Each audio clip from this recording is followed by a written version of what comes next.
Si Yahweh, ang Diyos na may lalang ng langit at lupa, ang nagsasabing gusto mong managana at mananagumpay, Joshua, magpasa ka, huwag mong kalimutan, huwag mong kaligtaan. Maghanap buhay, magpagod, mag-overtime palagi.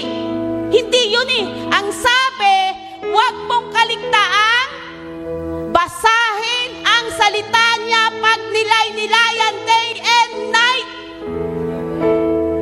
Ayun pala. Pero anong ginagawa natin? Lagi yung sarili. Ito ang gagawin ko.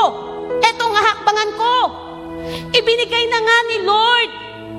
Kapatid, kung ayaw mo ng mahirap, stressful na buhay, sumunod ka na. Sabi mo sa katabi mo, sumunod ka na.